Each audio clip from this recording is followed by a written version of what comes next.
আসসালামু আলাইকুম। আজকে আমি খুবই সহজ পদ্ধতিতে কড়াই চিকেন রান্না করে দেখাবো। এই কড়াই চিকেন রান্না করা যেমনই সহজ, খেতে তেমনই মজার হবে। আশা করছি আপনাদের কাছে ভালো লাগবে। তাহলে চলুন দেখে নিই। প্রথমে এখানে আমি কিছু আস্ত মশলা নিয়েছি। জিরা ১ চামচ নিয়েছি, মৌরি ১ চামচ, ধনিয়া ১ চামচ, দারচিনির টুকরা ২টা আর এলাচ নিয়েছি ৩টা। এখন আমি শুকনা তাওয়ায় দিয়ে হালকা আঁচে নেড়েচেড়ে ভেজে নেব। একদম হালকা আঁচে কিন্তু মশলাগুলো ভেজে নিতে হবে। তাছাড়া কিন্তু পুড়ে যাবে, আর পুড়ে গেলে মশলার ফ্লেভারটা নষ্ট হয়ে যায়। একটা তেজপাতা মাঝখান দিয়ে চিড়ে দিয়ে দিলাম। এখন আমি ভাজা হয়ে গেলে চুলা থেকে নামিয়ে ঠান্ডা করে ব্লেন্ডারে গুঁড়া করে এক সাইডে রেখে দিলাম। এদিকে চুলায় প্যান বসিয়ে তেল পরিমাণ মতো দিয়ে এখানে আমি মুরগির মাংস নিয়েছি ১ কেজি। কেটে ধুয়ে ভালো করে পানি ঝরিয়ে নিয়েছি, দিয়ে দিলাম। দিয়ে ভালো করে নেড়েচেড়ে ভেজে নিতে হবে। হলুদের গুঁড়া সামান্য পরিমাণে দিয়ে দিচ্ছি। নাড়তে নাড়তে দেখবেন একদম কালারটা চেঞ্জ হয়ে আসবে। তখনই আমি এর মধ্যে টমেটো দিয়ে দিচ্ছি। এখানে আমি 2টা টমেটো কেটে নিয়েছি, দিয়ে দিচ্ছি। টমেটো দিতেই হবে, টমেটো দিলে বেশি ভালো হবে খেতে। টমেটো দিয়ে আমি ভালো করে নেড়েচেড়ে নিব। তারপরে ঢেকে রাখবো 5 মিনিট। টমেটোগুলো ভালোভাবে সিদ্ধ হয়ে গেছে 5 মিনিটে। এখন আমি ঢাকনা খুলে নেড়েচেড়ে টমেটোর উপরে যে স্কিনগুলো ওইগুলো তুলে ফেলে দিচ্ছি, তাহলে ভালোভাবে ম্যাশ হবে। এখন আমি ভালো করে স্প্যাচালার দিয়ে টমেটোগুলো নেড়েচেড়ে ম্যাশ করে নিব।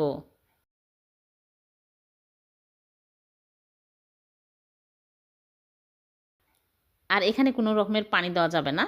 আদা রসুন বাটা 1 চামচ করে দিয়ে দিচ্ছি। কাঁচামরিচ কয়েকটা ফালি দিয়ে দিলাম। স্বাদ মতো লবণ দিয়ে দিচ্ছে। আর হলুদের গুঁড়া দিয়ে দিচ্ছে 1/2 চামচ। মরিচের গুঁড়া দিয়ে দিচ্ছে 1 চামচ। ঝাল বুঝে দিতে হবে। তারপরে পেঁয়াজ কুচি দিয়ে দিচ্ছি, 2টা পেঁয়াজ কুচি করে দিয়ে দিলাম। এখন আমি ভালো করে নেড়েচেড়ে নিব।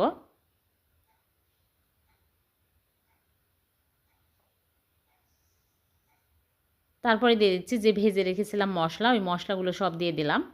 দিয়ে আমি আরও কিছুক্ষণ নেড়েচেড়ে নিব। কষাতে কষাতেই দেখবেন একদম সিদ্ধ হয়ে যাবে। আর এখানে পানি দেওয়া যাবে না, টমেটো থেকে পানি ছেড়ে আসছে, মাংস থেকে পানি ছেড়ে আসছে, এই পানিতেই সিদ্ধ হয়ে যাবে। আর এখানে টক দই নিয়েছি 1/2 কাপ। টক দই দিলে খেতে আরও বেশি ভালো লাগবে। টক দই দিয়ে আমি ভালো করে নেড়েচেড়ে আরেকটু জাল করে নিব।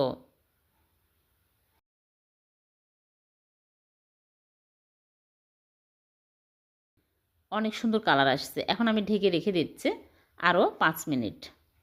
5 মিনিট পর নেড়েচেড়ে এর মধ্যে দিয়ে দিচ্ছি, এখানে আমি নিয়েছি ভাজা গরম মশলার গুঁড়া 1/2 চামচ, আর নিয়েছি ধনিয়া পাতা কুচি, দিয়ে আমি নেড়েচেড়ে চুলা থেকে নামিয়ে নিব। রান্নাটা একদম রেডি। দেখতে যেমনই মজার হয়েছে, খেতে তার চেয়ে বেশি টেস্টি হবে। গরম ভাতের সাথে জাস্ট জমে যাবে। এভাবে একবার মুরগির মাংস রান্না করে দেখবেন, খেতে যে এতটাই মজার হবে ভাবতেও পারবেন না। চুলা থেকে নামিয়ে সার্ভ করে নিলাম। দেখলেন তো কত সহজে হয়ে গেল। এর চেয়ে সহজ রান্না আর হয় না।